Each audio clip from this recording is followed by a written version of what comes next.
Vamos orar, gente, vamos orar. Senhor Deus e Pai, nós somos tão gratos, Pai. Somos tão gratos porque Tu tens feito grandes coisas, Pai. Muito além daquilo que a gente poderia pedir, pensar, imaginar. Muito além daquilo que um ato de obediência nosso, a gente poderia achar que seria um resultado plausível. Pai, Tu tens aumentado, amplificado a nossa esfera de atuação, Pai. Tu tem trazido realidades para que vivenciemos coisas que não seríamos capazes com a nossa própria força, Pai. E nós queremos derramar o nosso coração em gratidão a Ti, Pai, porque vem de Ti e é para Ti todas as coisas.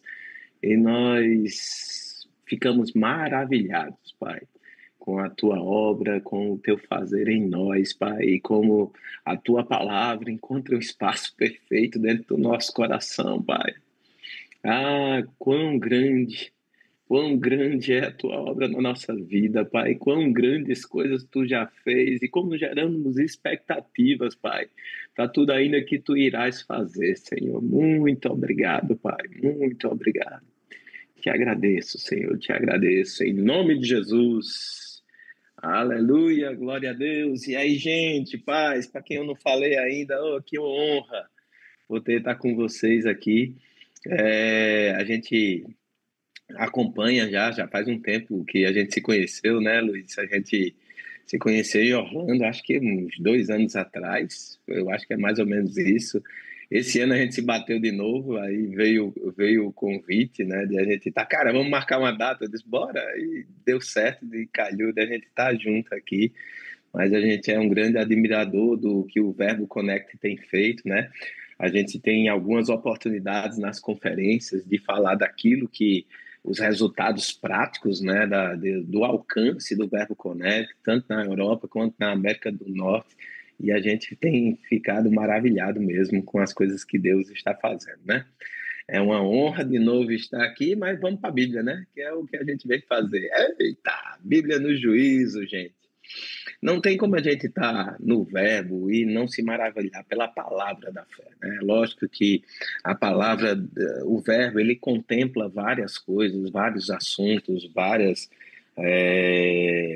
possibilidades de a gente pregar, mas eu gosto de ficar bem fiel ao que Deus fez, porque a fé tem uma ministração, não é uma ministração, é um estudo meu aqui, que tem já, não sei, eu não sei dizer que é página, porque é naquele notas e não dá para dizer a quantidade de página, mas tem um bocado de coisa aqui.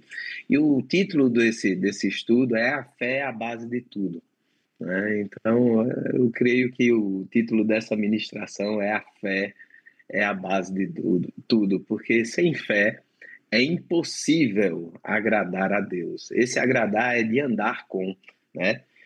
O Rick Renner, ele fala que em Hebreus, né, 11:6, que fala de sem fé é impossível. Esse sem não é a ausência de, mas é fora de, né? A ideia do original passa de um lugar. Então, fora da fé, Deus não está. É simplesmente assim. Não é, eu gostava de acreditar que a gente se tornava agradável a ele quando a gente andava em fé e ele queria estar conosco. Mas depois que a gente viu aí o livro do Rick Renner, a gente corrigiu isso daí, né? Porque é o lugar onde Deus está. Na fé é o lugar onde Deus está. E sem fé é impossível estar no lugar ou acessar o lugar que Deus está. Mas com fé, o contrário do versículo é com fé é extremamente possível a gente adentrar o lugar ou a esfera de atuação divina. É bem verdade que Deus ele é atemporal. Pensa comigo, ele é atemporal, ele é eterno, ele sempre foi e sempre será. Mas vê, apesar de atemporal, ele nos criou para viver e vivenciar o tempo. E a gente depende de tempos e de estações, né? A gente vai ver exemplos bíblicos de pessoas que tentaram atravessar ou pular estações e colocar os pés pelas mãos, né? O clássico é Moisés, né? Moisés é o clássico que tentou fazer na força do seu braço e na realidade deu tudo errado e ele adiou, atrasou o projeto de Deus na vida dele. Então, dentro do contexto, a gente precisa de tempo, a gente precisa de estações. As estações nos moldam. E Deus, ele faz esse convite para a gente, que pela fé nós podemos sair da esfera temporal e tocar a eternidade. Já parou para pensar? Fé é um convite para a gente tocar a eternidade. E é por isso que uma das definições de fé, de Hebreus 11, é que a fé é, ela não vai ser. Não é algo que ainda vai ser. Ele já é. E onde é que já é algo que não é na minha esfera de tempo e espaço agora? Na eternidade ele já é. Então Deus nos convida a tocar a eternidade e ver a situação com os olhos dele. E quando você olha a situação com os olhos de Deus, aquele grande problema não é tão grande assim, porque nos olhos de Deus tudo se torna pequeno, tudo se torna passageiro. Qual é o nosso tempo em meio à eternidade? Ele se torna uma faísca, uma fumaça.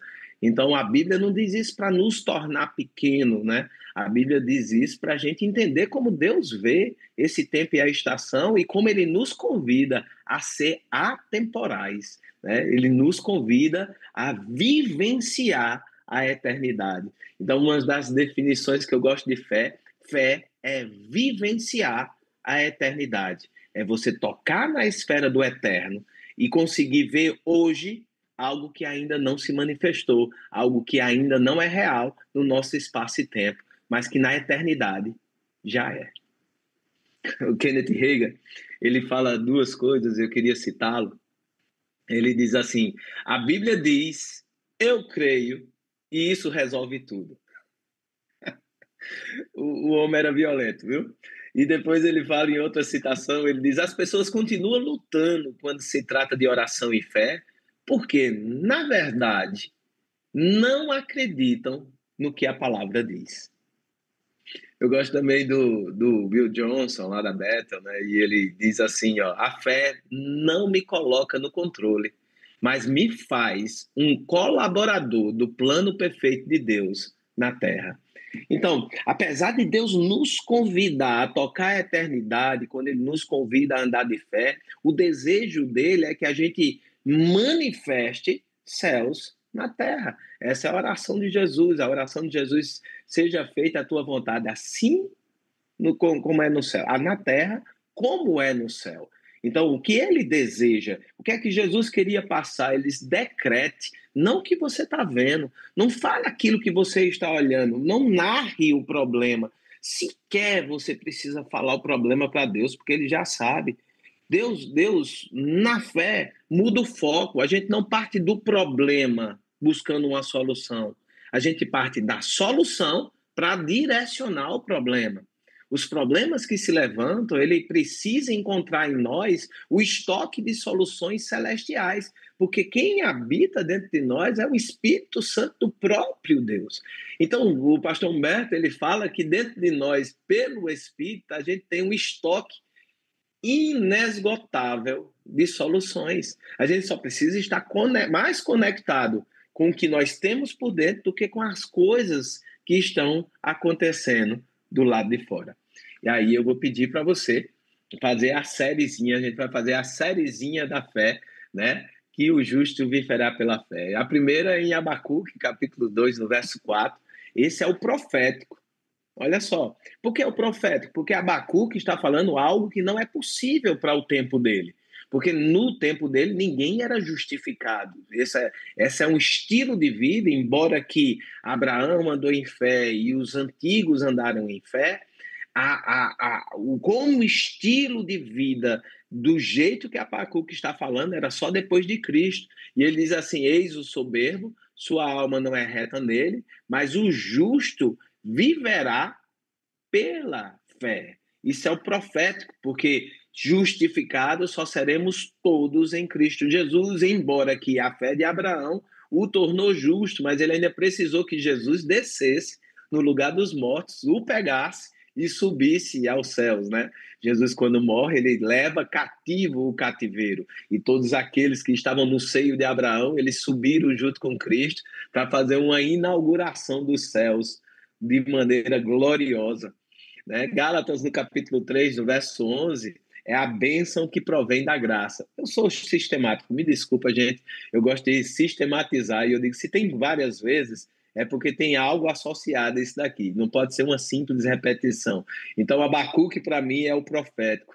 Gálatas 3,11 é a bênção proveniente da graça, e diz assim, e é evidente que pela lei ninguém é justificado diante de Deus, porque o justo viverá pela fé. Lembra que eu falei?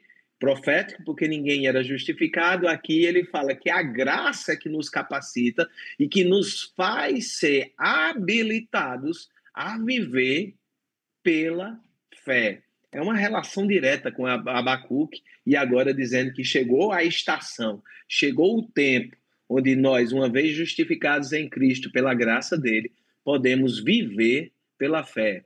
Hebreus, no capítulo 10, no verso 38, para mim, eu coloco o título de A Perseverança, né?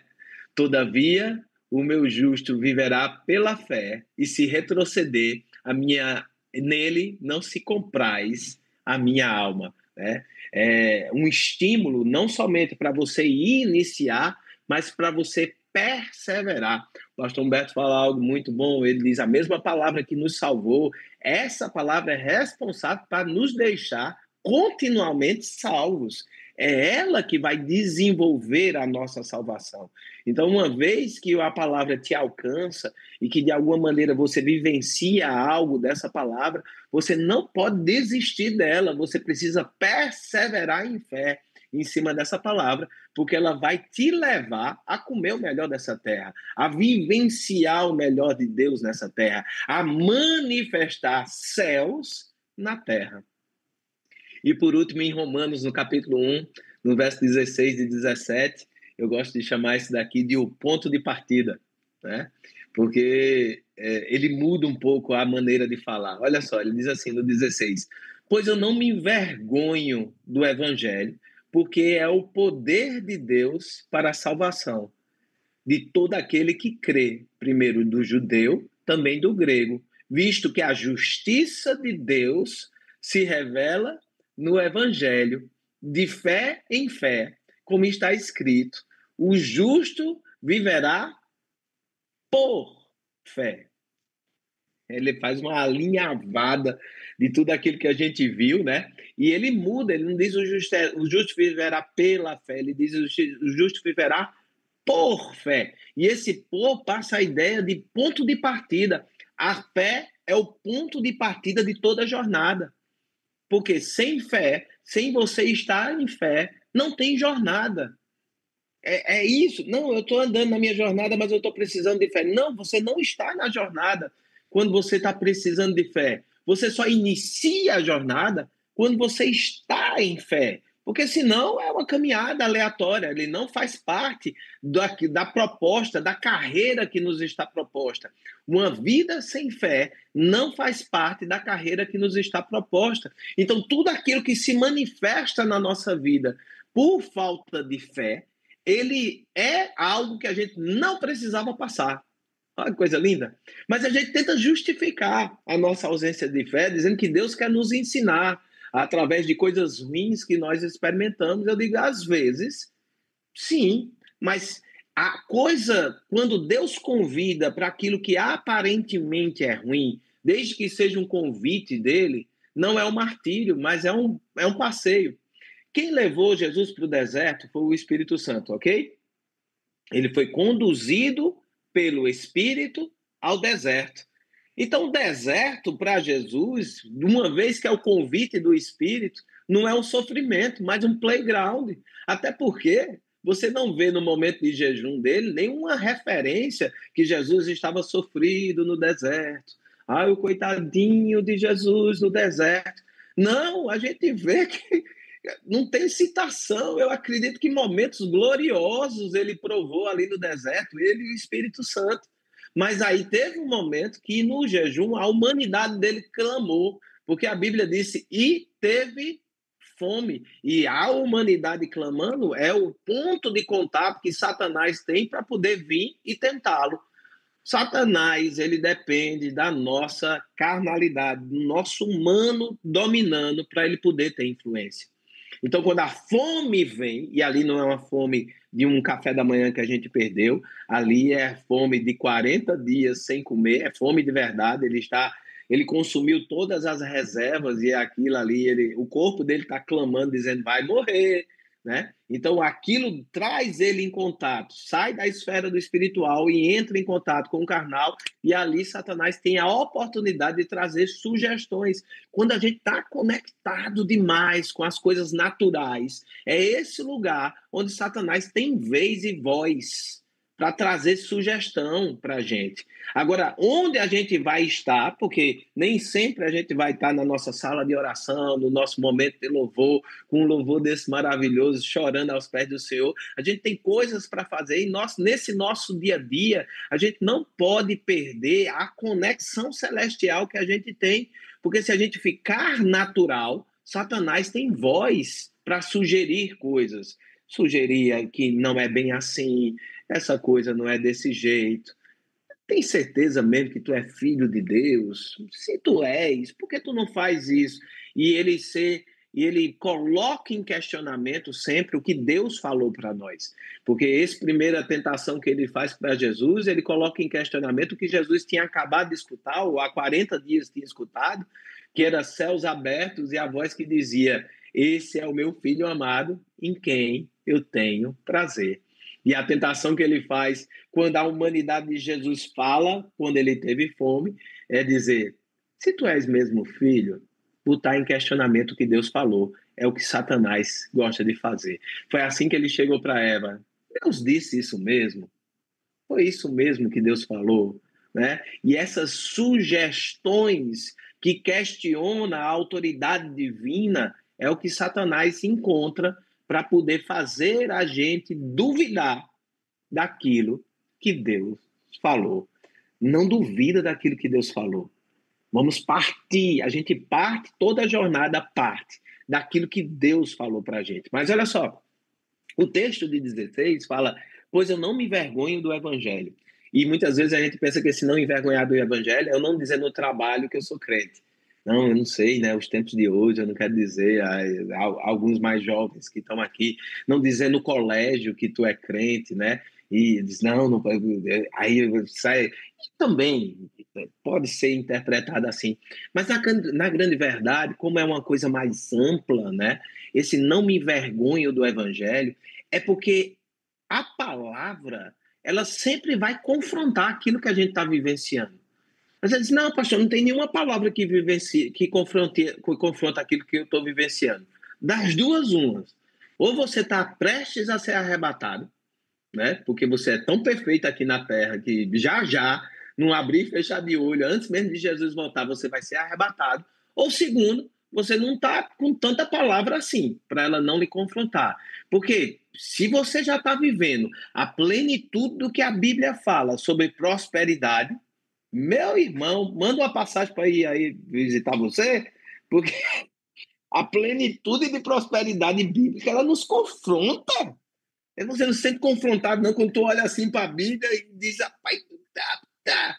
Aí, quando a gente está com algum sintoma, a Bíblia nos confronta com a saúde que Jesus garantiu na cruz. Ele já levou sobre si as nossas dores e as nossas enfermidades. Mas aquela dorzinha na articulação grita, fala e nos confronta a nossa realidade. A Bíblia confronta a nossa realidade, porque a Bíblia não está falando de uma realidade natural, ela está falando sobre a perfeita vontade celestial de Deus. Mas você diz, tá bom, mas é para os céus. Ele diz, e você é o pivô de liberação de céus na terra. E se você não está convencido dos céus, você está mais convencido do natural, você perde em habilidade de liberar os céus. Porque o seu convencimento ele é mais natural do que o sobrenatural. Então, aí quando ele diz, eu não me envergonho do evangelho, não se envergonhe quando a Bíblia explicitar uma fraqueza sua, uma não conformidade com o que ela está falando. Porque Deus, ele nunca nos coloca na luz para condenação. Lembra? Jesus é a luz, ele veio para o mundo para manifestar as obras más Mas o mundo amou mais as trevas, porque não quis nada com a luz. E nesse mesmo texto que ele vai falando da luz, ele diz: ele não veio para julgar o mundo, mas para salvá-lo. Então, toda confrontação bíblica, toda vez que a gente é exposto à luz da Bíblia, a uma não conformidade com os céus, aquilo não vem para nos condenar, mas aquilo é o mecanismo de Deus para nos restaurar. Se a gente não se encontra na linha bíblica, o que é que eu faço? Senhor, eita, que eu estou longe demais de viver essa tua realidade, Senhor, me ajuda, Pai. Espírito Santo, dentro de mim, esclarece dentro de mim como os céus funcionam, como os céus funcionam, como os céus funcionam. E não me retrair e dizer isso não é para mim. E é por isso que vem doutrinas bíblicas nesse sentido. Cura não é para agora, cura só foi para aquele tempo, esse negócio de Espírito Santo é uma coisa, é só um vento, é só um arrepio. Então, esse negócio de orar em outras línguas não é para hoje, só foi para os apóstolos, porque as nossas não conformidades bíblicas, quando me retrai, quando eu me envergonho e não está andando em linha com o que a Bíblia fala, ele me faz criar teorias para justificar a minha falta de resultado. Então, todas essas teorias são para justificar, à luz da humanidade, o quão a gente está longe da conformidade bíblica. Mas o convite é: muda, deixa o evangelho. Por quê?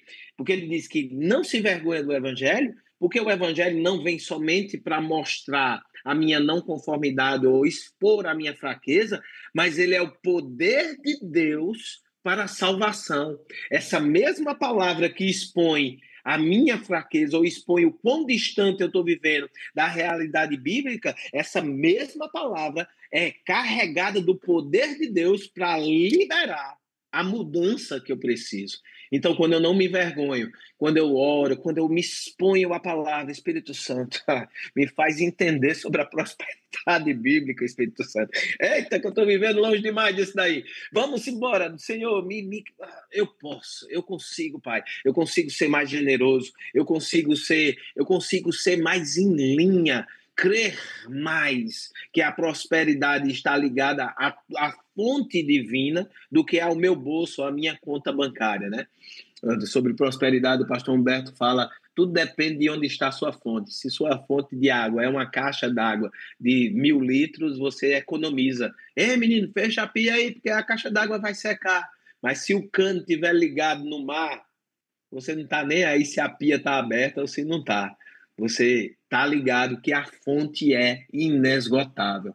Então, a palavra de Deus, o evangelho de Deus, não somente ele vai nos mostrar onde a gente está, quanto ele é o poder para nos trazer a vivenciar a realidade de Deus. A palavra sempre vai confrontar o nosso sistema de crença para a afirmação ou para a mudança, porque tem certas coisas que a gente já está vivendo. Eu não sou menino nessa parte de prosperidade. A gente era criado aos pés de Gamaliel, né, com o pastor Humberto.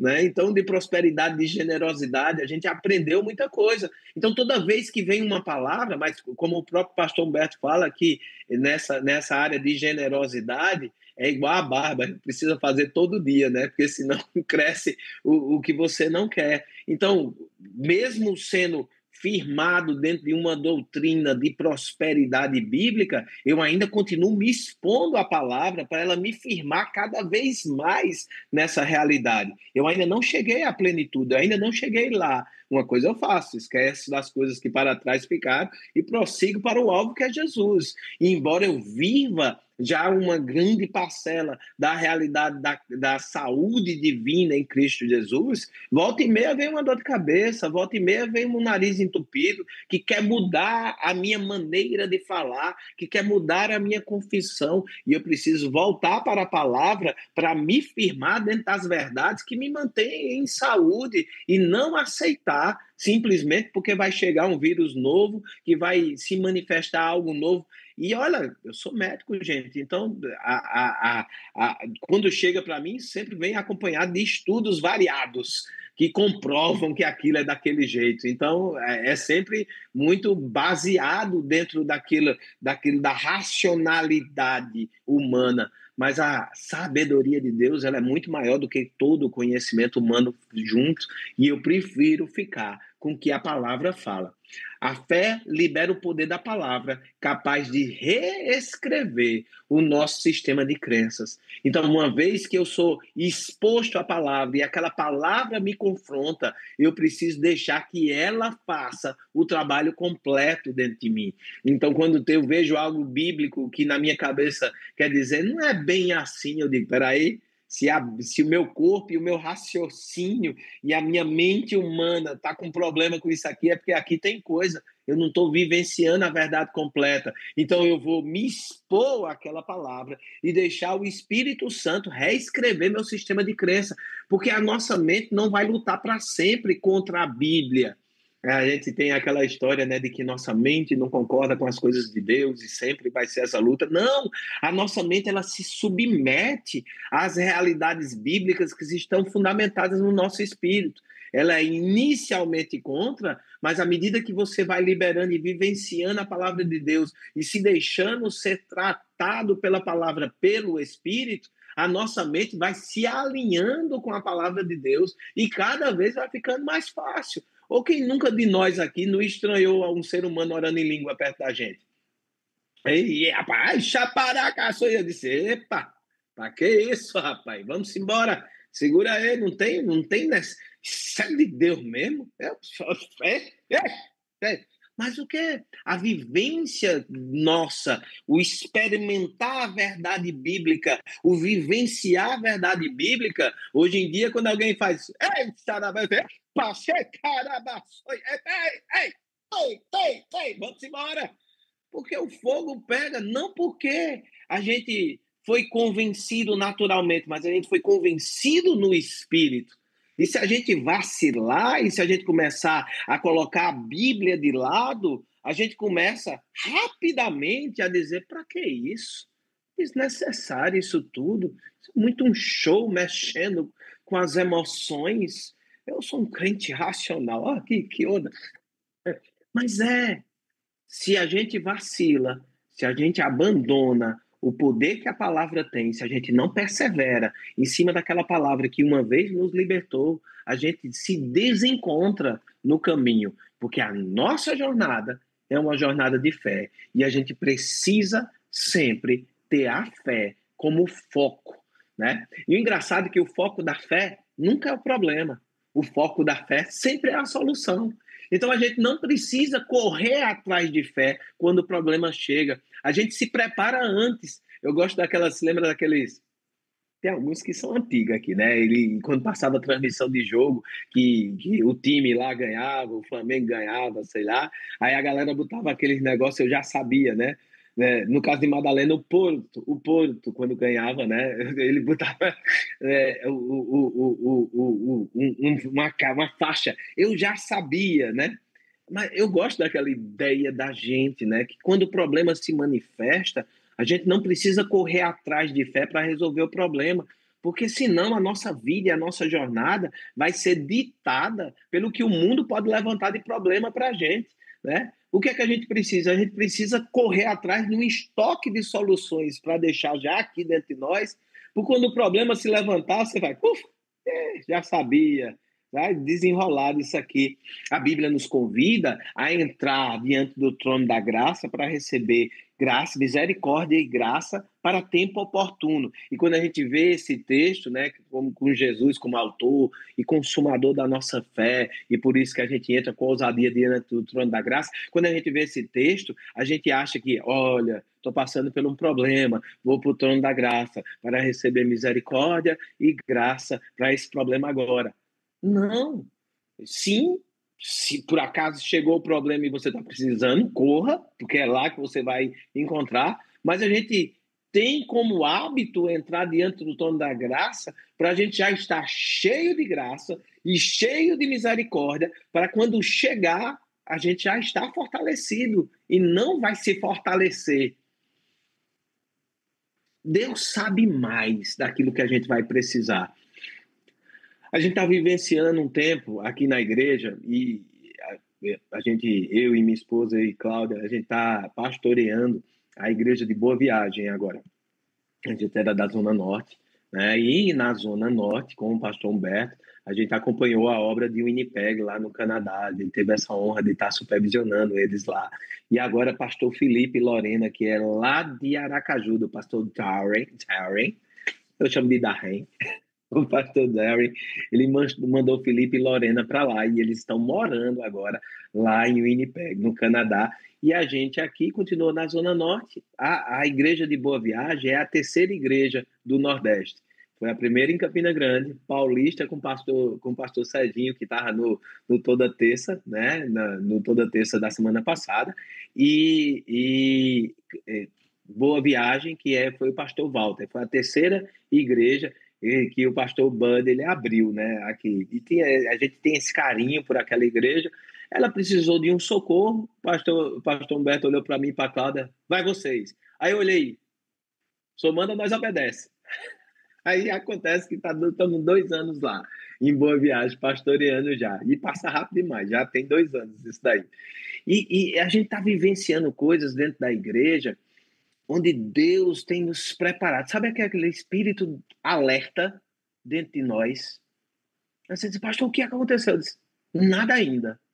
Mas Deus está nos levando a um momento de busca nele, a um momento de entrarmos em linha, nos conectarmos à vontade dele, em oração, em busca, em jejum, para ouvir da sua voz, porque para quando a oportunidade aparecer, a gente não ficar desleixado.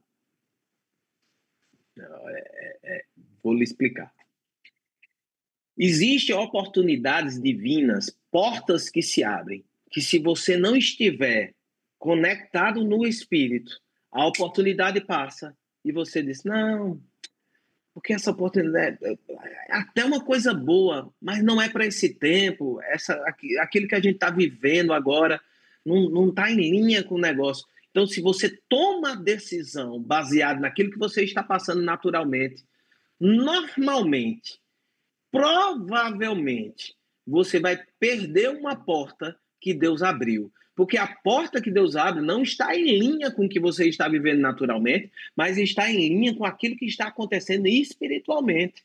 E se você não estiver ligado no espírito, aquela porta pode parecer uma boa oportunidade num tempo errado, mas o tempo quem estabelece é Deus. No espírito, você vai dizer, isso não é uma boa oportunidade, essa é a oportunidade. E o tempo é esse, o tempo é certo. Então a gente está ligado, a gente está aceso no Espírito. Deus tem nos acendido no Espírito, para quando a porta se abrir, a gente vai dizer, essa, vamos embora, vamos entrar.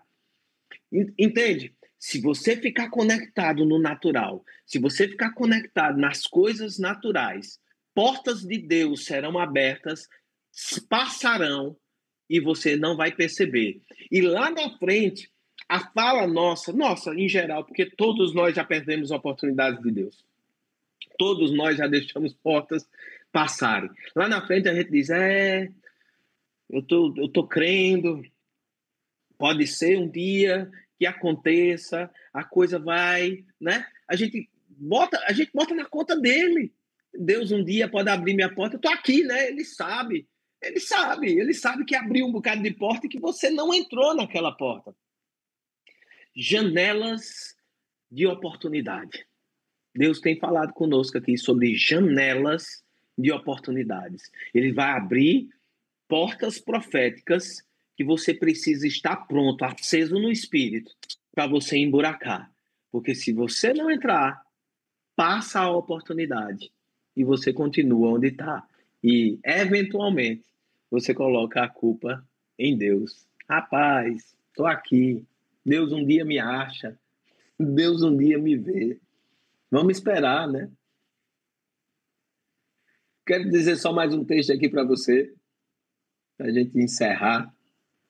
Ele está em Hebreus, no capítulo 12. No verso 2 diz assim, olhando firmemente para o autor e consumador da fé, Jesus, em qual, em troca da alegria que lhe estava proposta, suportou a cruz, não fazendo caso da ignomínia, e está assentado à destra do trono de Deus. né? Segundo, em troca da alegria que estava proposta. É sensacional isso daqui. Não fazendo caso de tudo que se levantou contrário. Ele não considerava, ele considerava o que Deus falou. E ele é o autor e consumador da nossa fé. Mas, assim, para a gente entender um pouquinho melhor, na versão A Paixão, que está extremamente disponível para vocês aí na América do Norte, não tem a gente aqui em português, né? Só está em inglês aí, mas eu acho sensacional A Paixão. Top! A Paixão eu acho sensacional. Eu estou orando para sair em português para a gente poder pregar mais, porque eu fico traduzindo para a galera. Mas, assim, traduzida essa versão na 12:2, diz assim: desviando o olhar do reino natural e fixando o nosso olhar em Jesus, que gerou a fé em nós e que nos conduz à perfeição da fé. Olha só como é top essa versão dizendo, olhando firmemente para o autor consumador da nossa fé. Vou dizer de novo. Desviando o nosso olhar do reino natural e fixando o nosso olhar em Jesus, que gerou a fé em nós e nos conduz à perfeição da fé. Se existe algo que vai fazer com que a gente caminhe na fé sem se desviar, esse é Cristo for o centro dessa caminhada. Se Jesus for o centro dessa caminhada, e ele diz: aquele que me ama, ama a minha palavra, guarda a minha palavra, cumpre a minha palavra, come a minha palavra, considera a minha palavra mais do que aquilo que você está vendo, pegando, vivenciando. Posso orar por vocês? Senhor Deus e Pai, nós somos muito gratos, Senhor, por esse tempo diante da Tua presença, Pai, diante da Tua palavra, diante de quem Tu és. Tu se revela de maneira perfeita à luz daquilo que Tu separou para nós, guardou, preservou pelo Espírito. A Tua palavra é lâmpada para os nossos pés, ela mostra onde a gente está, mas ela nos deixa nesse lugar, ela é luz para o nosso caminho, ela também aponta para a solução, para a saída, para a mudança, Pai. Nós queremos abraçar a Tua palavra, Senhor, como a nossa verdade, a Tua verdade como a nossa verdade. E nós queremos considerá-la acima daquilo que a gente está vivenciando, daquilo que a gente está passando. Nada nessa terra é maior do que aquilo que Tu és. Então, aquilo que Tu fala sempre nos conduz a vivenciar a Tua grandeza. Pai, Tu tem nos conduzido à grandeza, Senhor. E nós queremos nos abrir à grandeza que é Tua, Pai. Nós queremos nos abrir à Tua verdade, a quem Tu és, Senhor. Nós queremos nos abrir à Tua verdade, à Tua bondade, ao Teu amor e manifestar e liberar céus aqui na terra, Senhor. Eu te agradeço, Pai, porque Tu tem nos conduzido em Cristo. Tu tem nos conduzido a viver o melhor dessa terra, e o melhor é Tu, Senhor. Não importa onde nós estivermos, o melhor é a Tua presença. Antes contigo no deserto, antes contigo no vale da sombra da morte, do que sem Ti nos pastos verdejantes, Pai. Mas sabemos que Tu quer nos conduzir através dessas coisas até pastos verdejantes, onde podemos repousar. E nós desejamos a Tua presença, nós desejamos a Tua companhia. Nós queremos dizer nessa noite que não existe nada melhor para nós do que a Tua presença, do que a Tua palavra. Muito obrigado pela Tua fé que Tu deposita em nossos corações, pela Tua verdade que Tu derrama dentro de nós. Muito obrigado, Senhor, porque podemos Te representar bem, carregar a Tua bandeira nessa terra e manifestar, Pai, a Tua verdade para todos aqueles que estão ao nosso redor, Pai. Te damos graças por esse momento, no nome precioso de Jesus. Amém e amém. Amo vocês, povo lindo!